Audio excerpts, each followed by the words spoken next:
ಕರ್ದಿದ್ರಿ ನಾನು ಈ ಸಲ ಅದ ಸುದೀಪ್ ಸರ್ ಲಾಸ್ಟ್ ಈ ವರ್ಷ ಬಿಗ್ ಬಾಸ್ ನಡ್ಸದಂತ ಮುಂದಲ್ ವರ್ಷ ನಡ್ಸಲ್ಲಂತ ಅವ್ರ ಯಾವ್ದ್ರಾಗ ಬರ್ಕೊಂಡಾರ ಅಂತೇಳಿ ಅದ ಅಂದ್ರಣ.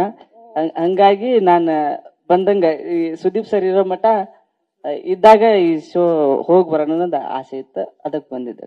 ಹನುಮಂತು, ಈಗ ಗೆದ್ದಾಯ್ತಲ್ವಾ, ಯಾವ ಸ್ಟ್ರೆಂತ್ ನಿಮ್ಮನ್ನ ಗೆಲ್ಲಿಸ್ತು ಅಂತ ಅನಿಸ್ತು? ಅಂದ್ರೆ ಶಕ್ತಿ, ಯಾವ ಎನರ್ಜಿ? ಬಿಗ್ ಬಾಸ್ ಮನಿ ಊಟ ಗೆಲ್ಸೈತ್ರಿ ಸರಿ, ಈಗ 5.5 ಕೋಟಿ ಜನರು ನಿಮ್ಗೆ ವೋಟ್ ಮಾಡಿದ, ಆಲ್ಮೋಸ್ಟ್ 5.5 ಕೋಟಿ. ಅವರು ಏನನ್ನ ನೋಡಿ, ಯಾವ ಮಾನದಂಡ ನೋಡಿ ನನಗೆ ವೋಟ್ ಹಾಕಿರ್ಬೋದು ಅಂತ ಅನಿಸ್ತು ನಿಮ್ಗೆ? ಅಂದ್ರ ನಾ ಆಡಿರೋ ಆಟ ನೋಡಿ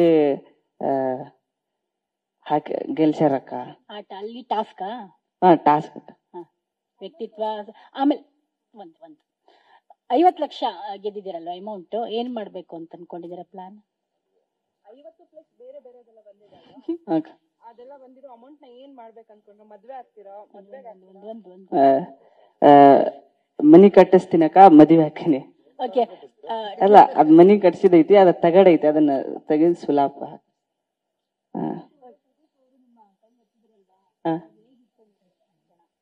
ಬಂದ್ ಹೋಗಿತ್ತಕ್ಕ.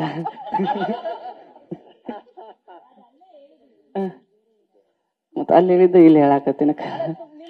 ತುಂಬಾ ನಾರ್ಮಲ್ ಆಗಿ ಕಾಣಿಸ್ತಾ ಇದ್ರು, ಬಟ್ ಅವರೆಲ್ಲ ಟೆನ್ಷನ್ ಆಗಿದ್ರು, ಬೇರೆ ಬೇರೆ ಎಲ್ಲ ಯೋಚನೆ ಇದ್ರು, ಬಟ್ ನೀವು ನಾರ್ಮಲ್ ಆಗಿ ಕಾಣಿಸ್ತಾ ಇದ್ರು, ತಲೆ ಅದಕ್ಕ